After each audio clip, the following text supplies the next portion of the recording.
Good evening, beloved people of God, and welcome to another episode of Joy of the Lord with Bishop Dr. Mtuwa of Rejoice Christian Ministries International.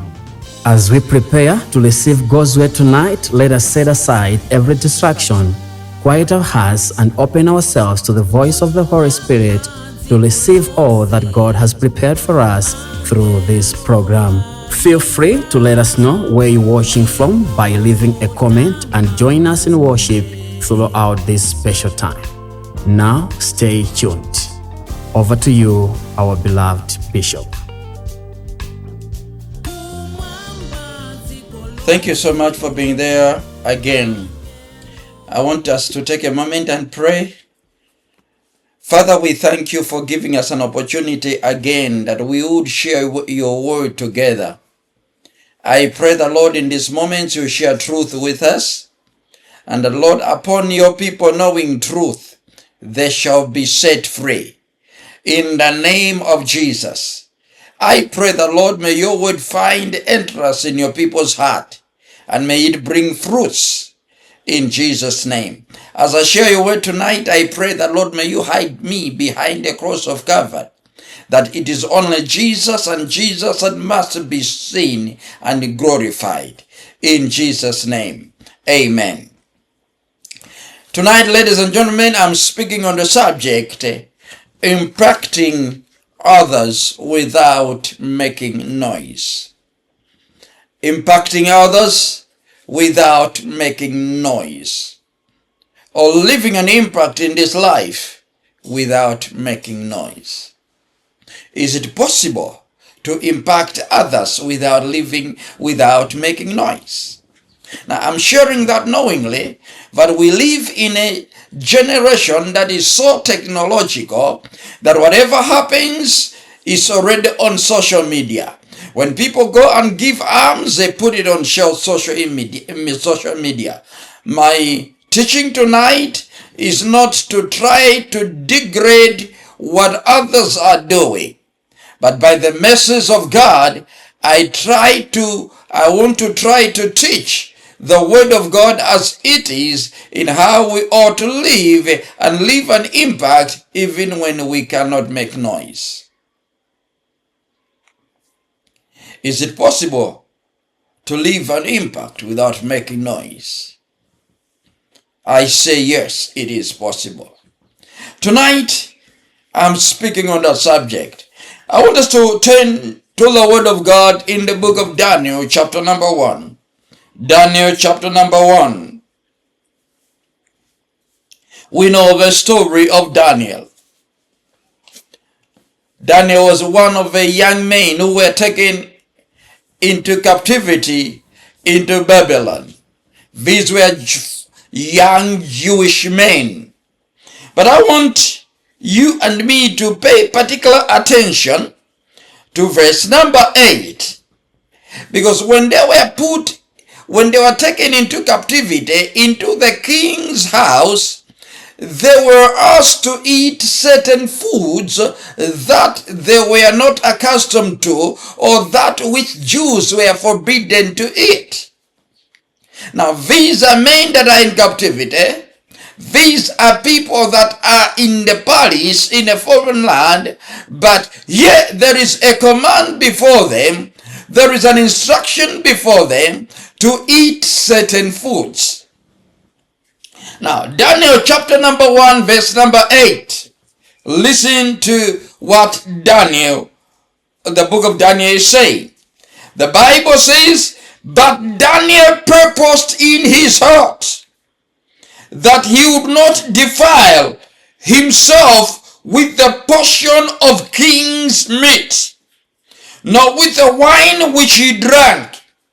Therefore he requested of the prince of the eunuchs that he might not defile himself. Now God had brought Daniel into favor and tender love with the prince of the eunuchs. And the prince of the eunuchs said unto Daniel, I fear my lord the king, who has appointed your meat and your drink. Listen to that. The food, the drink that Daniel was to take was appointed by the king. For why should he see your faces worse liking than the children which are of your sort? Then you shall make me endanger my head to the king.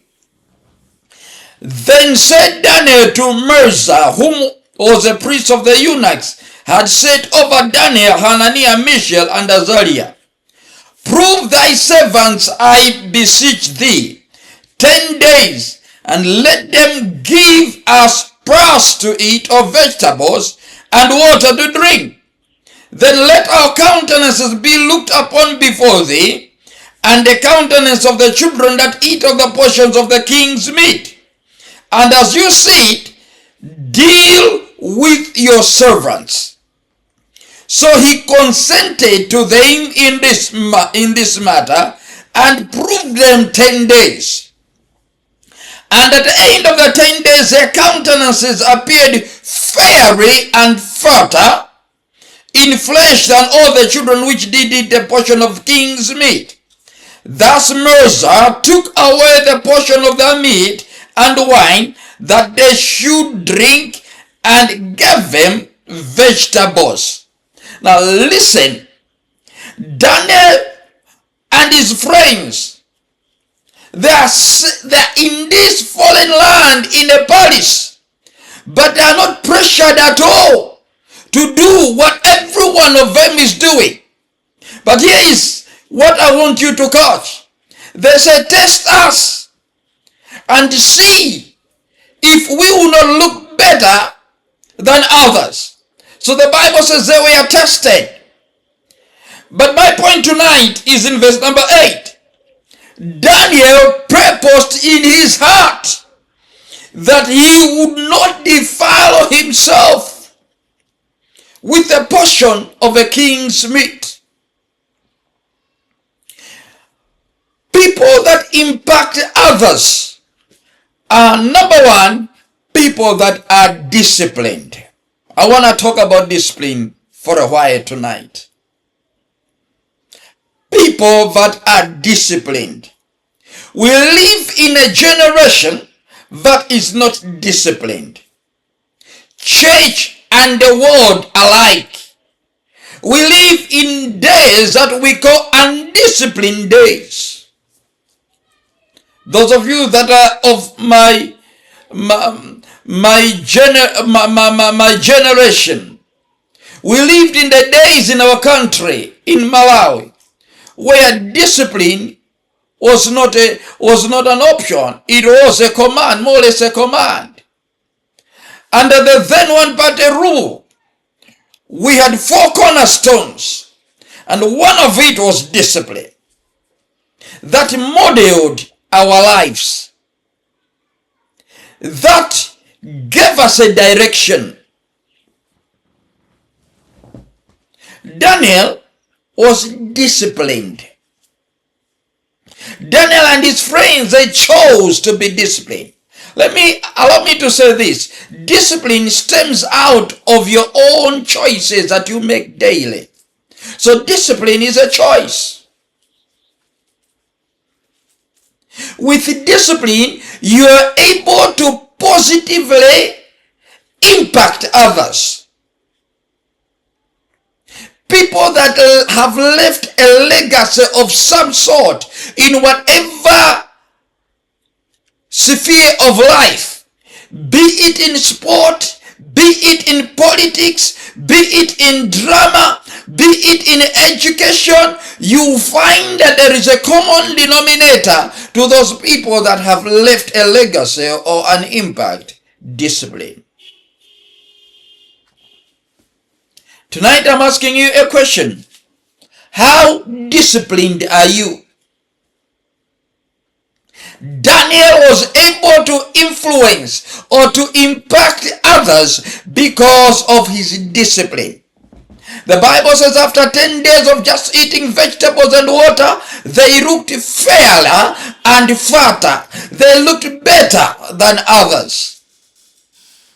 I challenge you tonight You can look better without associating yourself with what everybody is doing, but by just being disciplined. No wonder Daniel saved under 4 kings, because he was disciplined. He saved under the kingship of Nebuchadnezzar. He saved under the kingship of Belshazzar. He saved under the kingship of Darius. He saved under the kingship of Cyrus. 4 kings. What special thing did all these 4 kings see or saw in Daniel and his friends? It was the quality, the character of discipline. Reading scriptures, you find out that Daniel saved under those kings in the space of about 65 to 70 years. So Daniel was in the palace serving for 65 to 70 years because of discipline. Discipline can make you serve long. Discipline can cause you to go a mile that others cannot. Discipline. Without making any noise, you can impact others through discipline. Number 2, you can impact others also through your humility. Look at John chapter number 1. John chapter number 1, and I want to read from verse number 35 to 45, if time will permit me. But I want to talk about a man called Andrew. John chapter number 1. John chapter number 1. Verse number 35. And again the next day, after John stood and 2 of his disciples, and was looking upon Jesus as he walked, he said, Behold the Lamb of God. And the 2 disciples heard him, and they followed Jesus. Then Jesus turned and saw them following, and said unto them, What seek you? They said unto him, Rabbi, which is to say, being interpreted, Master, where do you dwell? He said unto them, Come and see. They came and saw where he dwelt, and abode with him that day, for it was about the 10th hour. One of the 2 which heard John speak and followed him was Andrew, Simon's brother. He first found his own brother Simon, and said unto him, We have found the Messiah, which is being interpreted Christ. Did you know that all the noise that Peter has made throughout the scripture, all that, allow me to use that English word, the tantrums that Peter was making in the ministry together with Jesus, when he was with Jesus, it's not that he knew Jesus first. It was his brother Andrew. And Andrew was among the 12. He brought Peter, and he brought some of them that followed Jesus. But you never see anywhere Andrew reminding them that, you remember, it is me that brought you here. You're making a lot of noise. Andrew was just a quiet man. Go with me to the book of John chapter number 6. Reading from verse number 1. I want us to see the life of this man called Andrew.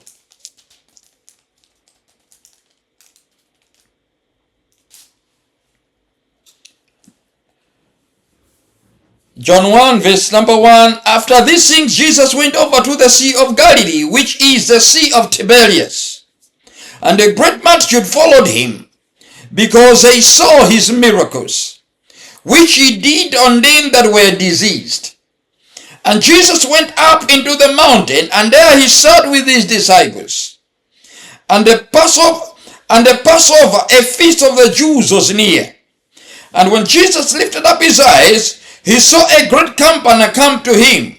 And he said unto Philip, Where shall we buy bread that these may eat?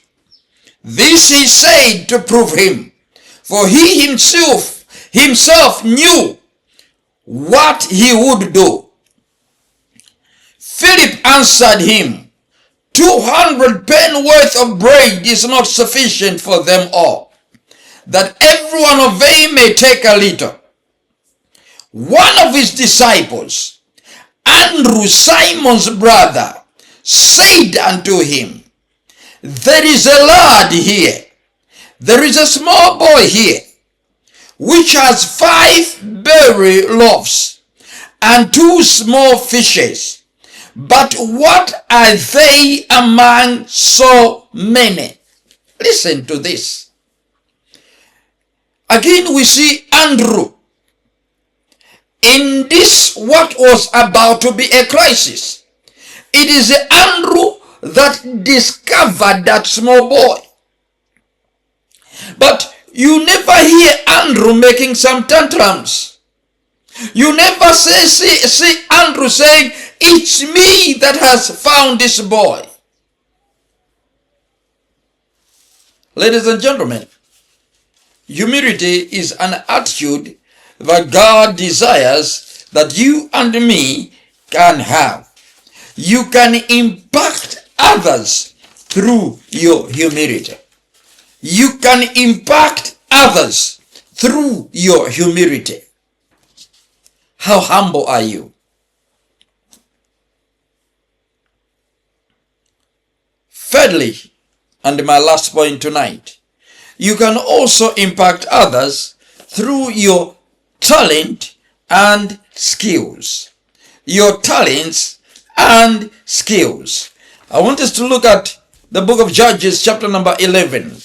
Judges chapter number 11. Judges chapter number 11. And I'm reading verse number 10 to 17, the story of a man called Jephthah. Judges chapter number 11, verse 10 to 17. Use your talent and skills. Without making any noise, you still can impact others. Judges chapter number 11, verse number 10. A story of Jephthah. Some of you are familiar with this story. Jephthah at first was chased from his home because he was born outside wedlock. He was not the legitimate child of his father.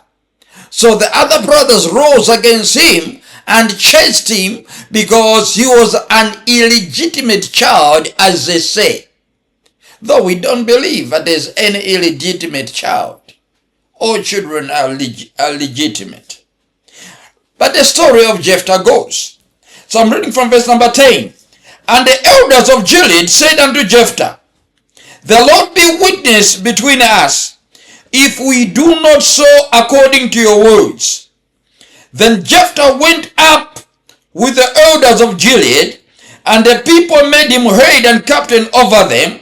And Jephthah uttered all his words before the Lord in Mizpah. And Jephthah sent messengers unto the king of the children of Ammon, saying, What have you to do with me, that you are come against me to fight in my land? And the king of the children of Ammon answered unto the messengers of Jephthah, Because Israel took away my land, when they come out of Egypt, from Arnon even unto Jabbok, and unto Jordan. Now therefore restore these lands again peaceably. And Jephthah sent messengers again to the king of the children of Ammon, and said unto him, Thus says Jephthah, Israel took not away the land of Moab, nor the land of the children of Ammon. But when Israel came up from Egypt, they walked through the wilderness unto the Red Sea, and came to Kadesh. Then Israel sent messengers unto the kings of Edom, saying, Let me, I pray thee, pass through the land. But the king of Edom would not hearken unto thereto. And in like manner they sent unto the king of Moab, but he would not consent. And Israel abode in Kadesh. Let me say, you read the entire chapter. The brothers of Jephthah have come. I've asked him to say, go and help us. Our enemies are troubling us. The reason is because they knew that Jephthah was skilled in battle. If you would read from verse 1, you would understand who Jephthah was and what his skill was. So, having chased him, having caused him to go out of the home, having made him an outcast, but it was his skill that brought him. It was his skill that made him to be prominent again. Ladies and gentlemen, as we continue, we would like to remind you that if these messages have been a blessing to your life, you can stay connected with Bishop Dr. Mtuwa and Rejoice Christian Ministries International. Be sure to follow us on Facebook and our WhatsApp channel. You can also subscribe to our YouTube channel and listen to these messages anytime on Spotify, Apple Podcasts, or wherever you enjoy your podcasts. Thank you for staying with us. Now let us return as the bishop concludes today's message. Ladies and gentlemen, I want to ask you a question. What skill or talent has God given you? You can use that talent to impact others. You can use that talent to help your brothers and sisters even when they are in trouble. Jephthah rose from being an outcast to being a prominent man because of his skill. You can do the same. I want to ask you, what skill do you possess? Listen to me. There are many soccer players today are making impact in our day, not because they went to school, not because they are intelligent, but because they are skillful. What skill can you identify in your life and use it to your prominence? You can impact others through your skills. I want you to identify your skills so that you can impact others without noise. Jephthah did not say, here I am, let me be your leader. It is the people themselves, because of his skill, that went to call him back and made him their leader. What skill do you possess so that that skill can make you head over a certain group? That skill can make you lead others. What skill do you possess? Listen, tonight I've been talking about impacting others without making noise. Through discipline, through the use of your talents and skills, through humility, you can impact others. God bless you for being there and for joining us. Till we meet again. Thank you for joining us for tonight's episode of The Joy of the Lord. We sincerely pray that today's message has encouraged, strengthened, and inspired you in your daily walk with Christ, for the joy of the Lord is our strength. If this message has blessed you, please remember to like, subscribe, and share it with your family and friends. Rejoice Christian Ministries International is located in Kanjeza Forest, Blantyre, Malawi. For more information, please visit our website at rejoicechristianministries.org. You can also follow us on Facebook and subscribe to our YouTube channel, Spotify, and Apple Podcasts to stay connected with our teachings and ministry updates. May the joy of the Lord be your strength. God bless you and have a blessed night. want to take this time to thank you all that have been subscribing to our programs on our YouTube channel and on our Facebook channel, Rejoice Christian Ministries International. Thank you so much for subscribing, and we want to encourage you to share these messages. If you like, subscribe and also share to others. God bless you.